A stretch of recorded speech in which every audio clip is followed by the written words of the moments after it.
All right, so in this video, we're going to discuss a slightly different take on a familiar topic. So you can only train what you can recover from. We all know that. So fatigue management, especially when you're an older athlete, is key. Today, we're going to talk about small workouts and how you can use them combined with extra frequency to, in aggregate, increase your training volume without the concomitant fatigue.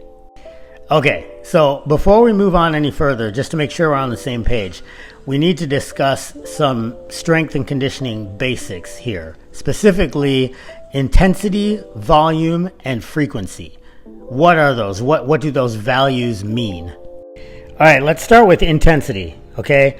Intensity can be expressed in a bunch of different ways. In an exercise science context, it's typically defined as weight or speed, as in percentage of max effort. So if your 1RM is 315 pounds, then 70% intensity would be 220.5 pounds. And this can be expressed as like intent or effort, rate of perceived exertion. It can also be expressed as a reps in reserve value, like your proximity to failure. In other words, if you're like 1 to 0 reps in reserve, that means like you might be able to get one more and then you're at total failure. But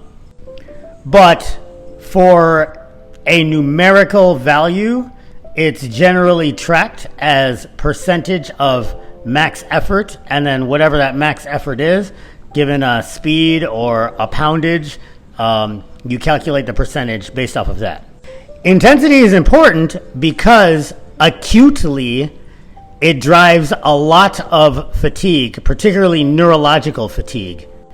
In other words, it doesn't take a long time, but you have to strain a lot the closer to your 1RM or max effort you get. That's going to come up later in this discussion. So now next, let's briefly touch on volume. Now volume can be expressed a couple different ways. Once you determine a value for your intensity, how many reps of that intensity did you do? So for instance, 315 for a double would be 630 pounds.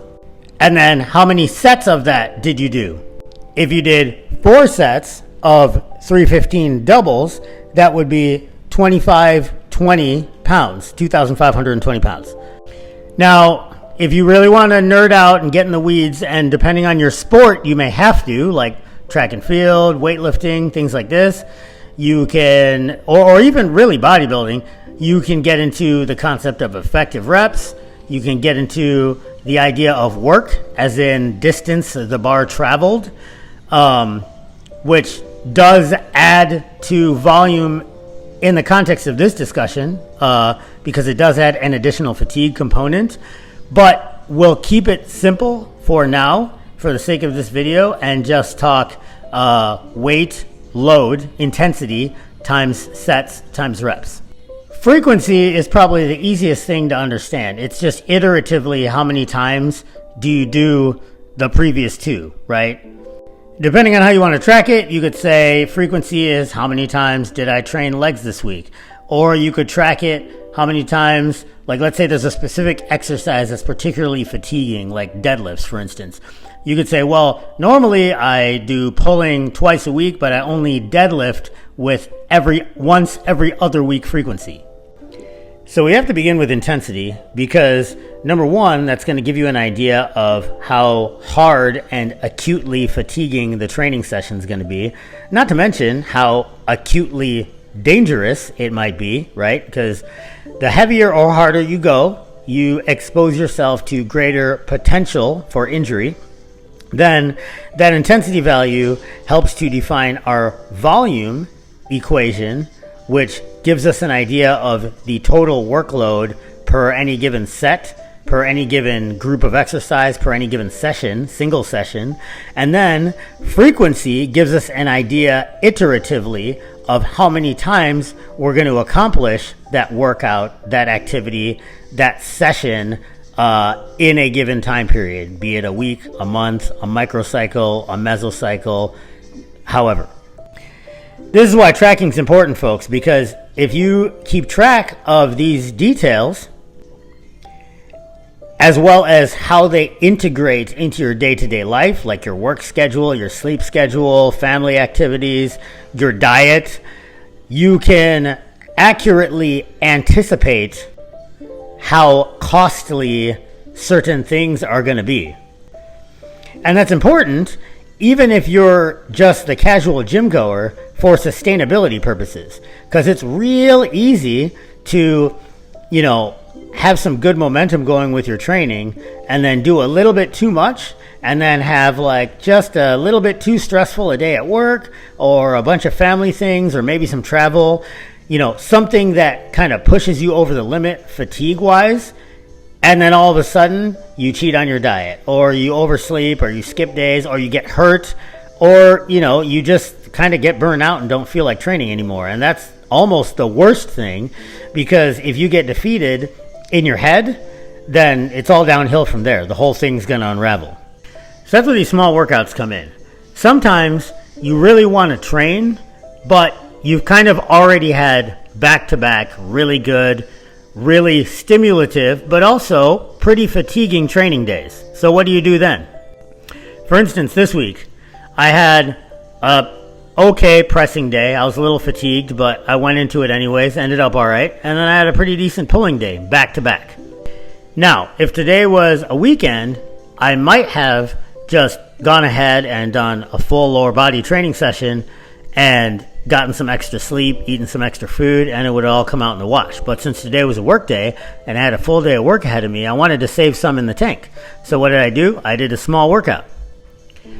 I hit a single hamstring exercise and a single calf exercise for my knee stability. After, of course, I did my core stuff, my toes to bar and Birddogs and all that stuff that I do to keep my back healthy. And then I called it a day.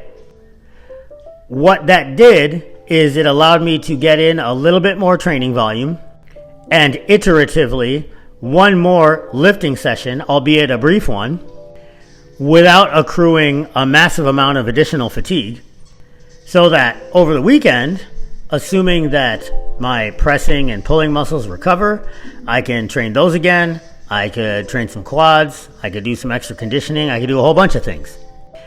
As I've gotten older as an athlete, I found it's becoming increasingly more risky on account of fatigue management to really push the envelope on intensity or volume unless the stars align and the situation's like just right. But day to day for sustainability, a lot of weeks I'll just back off, do a bunch of small workouts so that in aggregate at the end of the week, my training volume is still pretty high, but I have enough fuel left over in the tank for work, family, life, all that kind of stuff. Don't forget, folks, that fatigue management is stress management.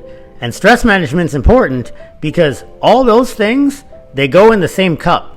That is you, your body. And mismanagement of stressors, even if you're doing everything else right, can be very detrimental to your health. And you got people that are counting on you, so you need to take care of yourself. There are many, many, many different ways to make this work, life, family, health, fitness thing tenable for you. You don't need to destroy yourself every time you go to the gym, folks. Sometimes minimum effective dose is plenty. One awesome training session isn't going to turn you into a super soldier. It's consistency that's a superpower. So give small workouts a try and stay in the fight. Thanks for watching.